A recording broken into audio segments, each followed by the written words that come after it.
Ini yang kita kerjakan, banyak kawan-kawan stakeholder, kawan-kawan yang lainnya sudah appreciate dan sudah mendukung kegiatan ini karena memang kita adalah foundation bukan besar yang kami jalankan dengan antusiasme dari kawan-kawan di seluruh Indonesia, di seluruh chapter di Indonesia yang kami miliki dan volunteer semuanya. Dan ini yang luar biasanya, kita bergerak dengan hatinya masing-masing. Dan seperti Mbak Sasa ini yang eksportir dasteran, ya Mbak Sasa ya. Jadi semuanya bisa, semua asal mau dipraktekkan. Apa yang disampaikan Mas Doni tadi secara teknologi adalah ilmu yang pada umumnya bisa dikaji dan bisa diterapkan pada semua kelompok golongan umur. Apapun bisnisnya, apapun produknya, apapun luasan pasarnya, itu kita bisa kita kerjakan. Kalaupun ekspor, perluasan pasar yang keluar negeri, technically-nya juga kami dampingi, mulai dari yang personal eksportir sampai corporate eksportir. Yang mau main di lokal pun boleh, tetapi mungkin itu sudah banyak dilakukan. Tapi kalau memang mau meluaskan, monggo, kami siap. Insya Allah ini kita punya 5 tempat di Davam Hotel, Jember, Semarang, Pekalongan, sama Cilacap dan Pekanbaru. Ini menjadi tempat pusat kegiatan kami. Monggo bisa dimanfaatkan bersama-sama. Dan kami juga punya 28 chapter seluruh Indonesia, bisa dikoordinasikan. Dan ini siapapun bisa bisa belajar. Jadi mudah sekali. Kuncinya tinggal mempraktekkan apa yang kita ajarkan, dan ini adalah ilmu umum, bukan ilmu khusus banget, tidak. Ya, tinggal keseriusan dan ada progresnya.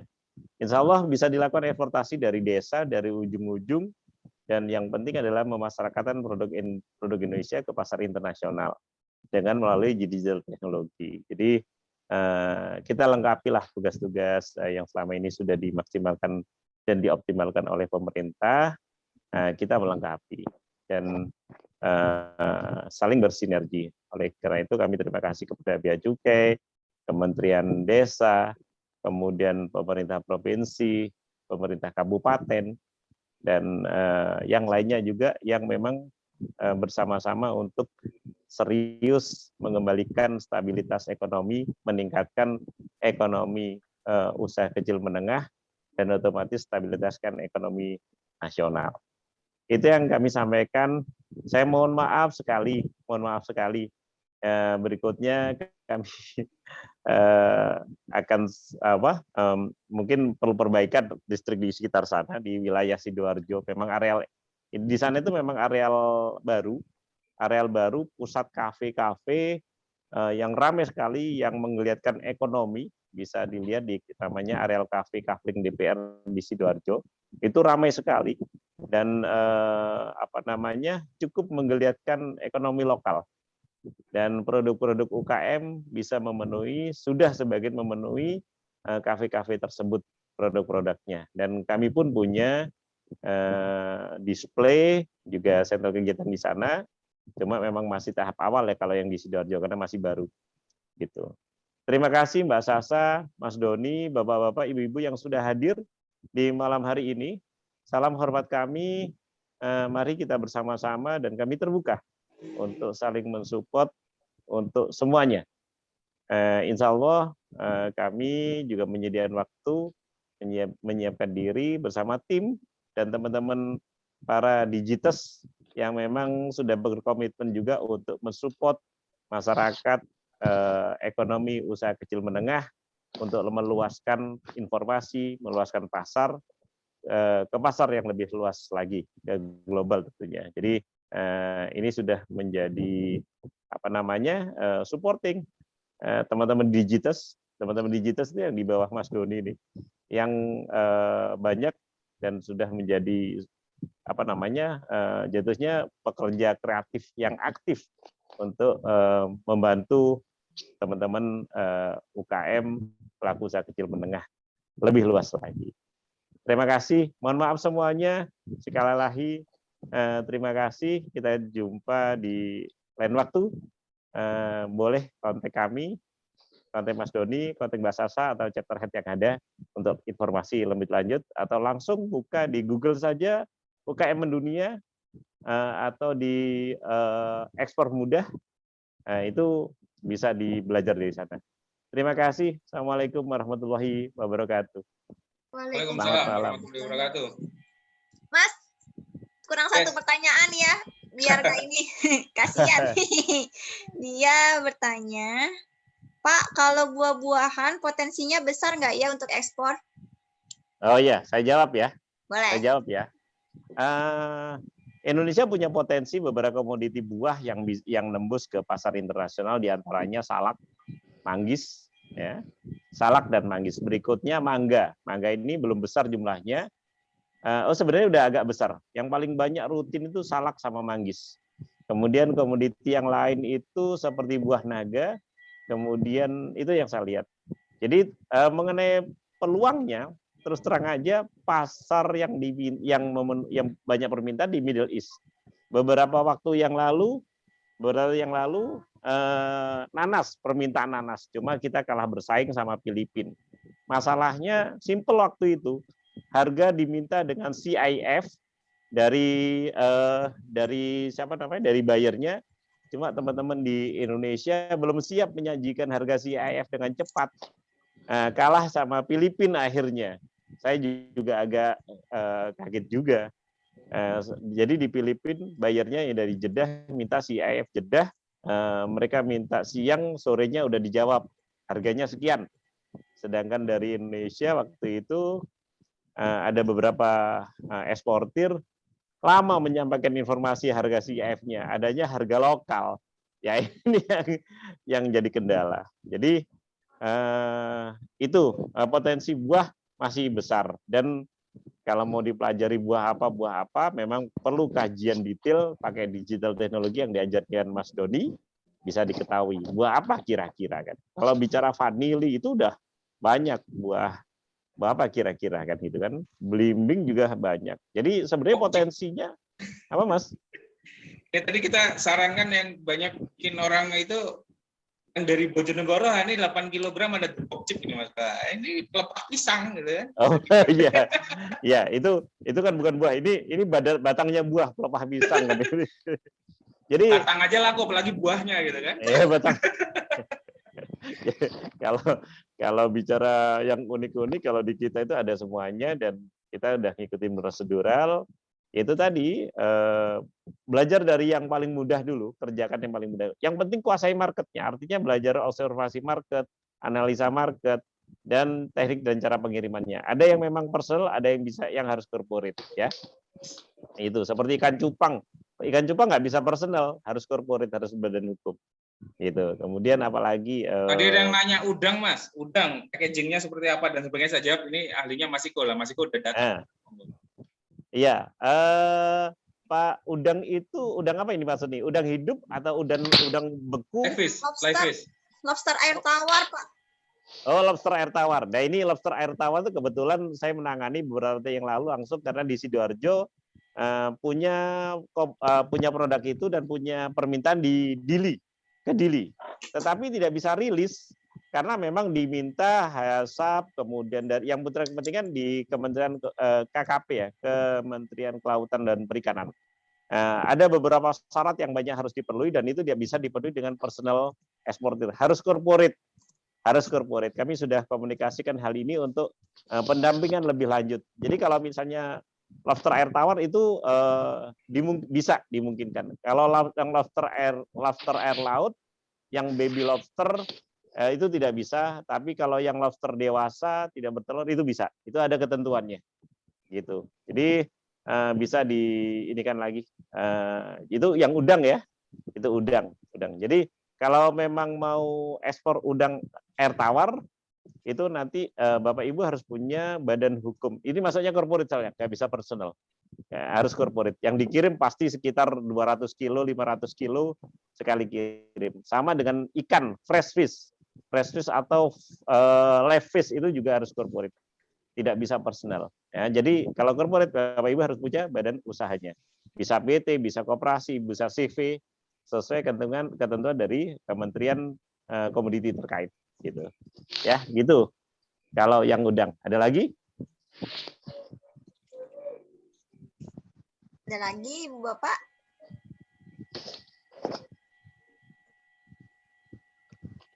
Mungkin cukup ya, Pak Iko dan Mas Doni. Sekarang Mas Doninya yang hilang. Hadir lagi. Oh, sangkain Mas Doninya hilang. Soalnya gambarnya diem aja. Oke, Mas Doni ada yang mau disampaikan?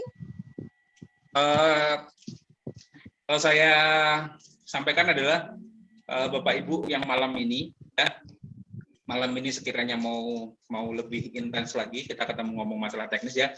Tadi sudah saya contohkan risetnya dan sebagainya. Kita ketemu lagi di kelas belajar, ya.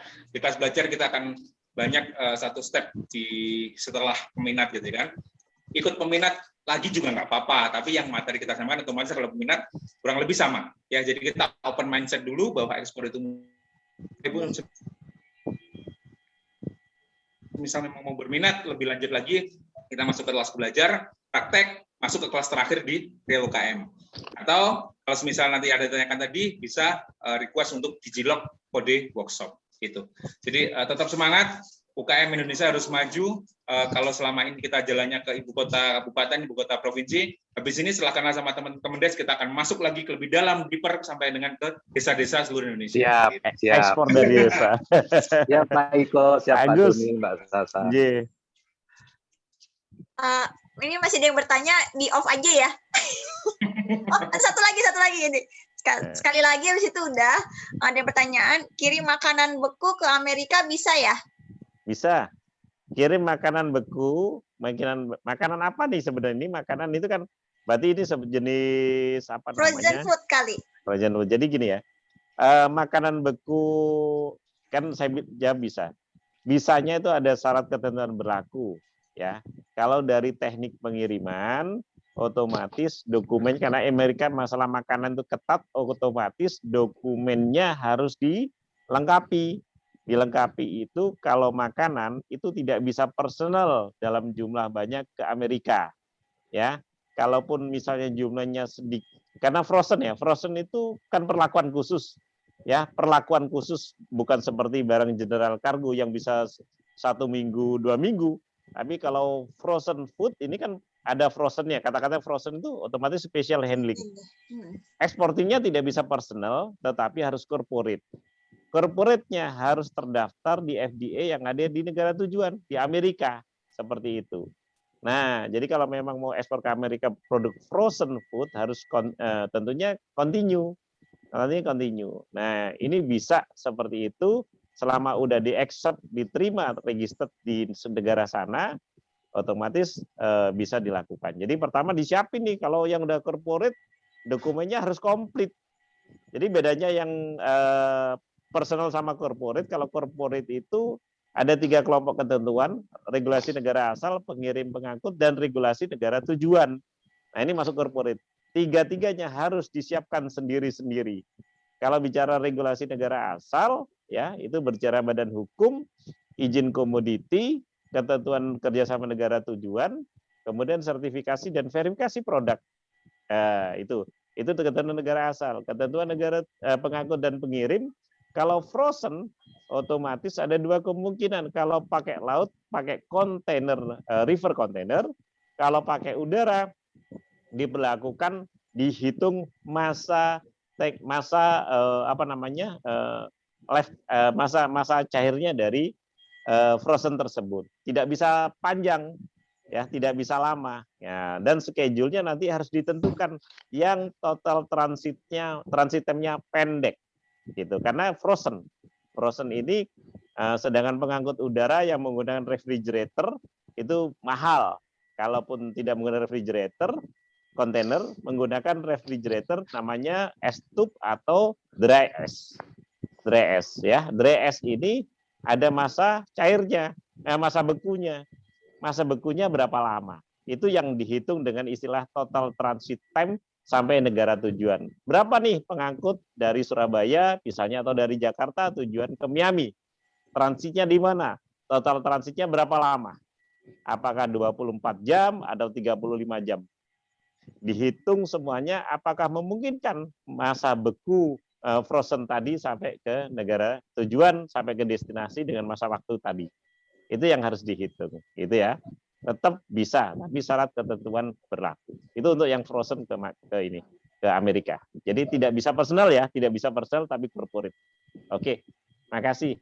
Kalau frozen food gampang, kalau Anda produsen, tujuannya ke Hong Kong. Kalau ke pendek. Hong Kong, ya ke Hong Kong. Seminggu sekali kita berangkatkan frozen Sabtu food. Pagi. Ya, Sabtu pagi itu sampai 30 ton total. Jadi kalau Anda produsen mau jualan ke sana, pasarnya Hong Kong aja. Kalau yang lain susah. Kalau Hong Kong itu sudah bisa masuk semuanya. Ya. Hong Kong itu pasar bebas ya, terbuka. Jadi lebih mudah menerima karena di Hong Kong tidak ada produsen. Hong Kong itu negara kecil, semuanya adalah impor. Semuanya adalah impor. Jadi kita punya komunitas PMI, pekerja migran Indonesia di sana, itu adalah pasar diaspora kita di sana. Itu yang namanya pentol aci, kemudian bakso ya, sambal terasi itu kan rendang kategori. Oh ya rendang gitu. Oh ya rendang itu masih sekarang yang banyak beredar masih konvensional yang tidak bermasa yang expirednya pendek. Ini ada teknologi nih Bapak Ibu semuanya yang pengguna rendang ini yang lagi dikembangkan nih. Jadi rendang yang tanpa pengawet, tanpa di frozen, tapi di vakum ya, di steril, itu bisa tahan sampai 6 bulan. Caranya setelah saya tanyakan adalah menggunakan teknologi pasteurisasi, seperti sterilisasi yang dilakukan untuk alat-alat medis. Nah, ini yang jadi cukup di vakum, tapi menggunakan sistem pasteurisasi. Ini si rendang ini bisa tahan lama. Cuma saya memang belum melihat secara langsung. Cuma kami sudah interview produsennya dan rencana akan diproduksi secara massal, secara banyak, secara kontinu. Nah, ini unik nih. Nah, kalau udah seperti ini, mungkin komoditi-komoditi yang lain bisa juga dikemas seperti daging kerawu, daging empal atau empal gentong atau apa ya, sate mungkin bisa jadi. Ini bisa awet nantinya kan gitu. Jadi coba perlu kajian lebih dalam gitu. Gitu, Mas Doni, Mbak Sasa dan Bapak yang menanyakan tadi. Ya, baik. Makasih Pak Iko dan Mas Doni. Mungkin ini kita bertemu lagi di malam-malam yang lain. Kata hari Sabtu tuh biasanya saya nggak pernah kebagian ya kalau terlambat. Ya, ini peserta nggak banyak mungkin karena sibuk Lebaran juga ya kan gitu. Iya. Tapi nggak apa-apa. Kita sih kecil sedikit banyak bukan masalah. Karena kami memang meskipun nggak banyak, tapi malam ini banyak insight yang dapat kita obrolkan gitu ya. Ada teman-teman baru juga gitu kan. Jadi nggak ada masalah. Ya. Banyak hal baru juga. Siap. Ya, siap. Terima kasih semuanya, Mas Doni dan Pak Iko, atas semua sharingnya malam ini yang luar biasa. Ibu dan Bapak peserta webinar malam hari ini, nanti yang tadi sudah ngasih nomor handphonenya, insya Allah saya masukkan ke dalam grup, cuman nanti mungkin dipecah karena kita ada beberapa capture ya, ada dari Medan.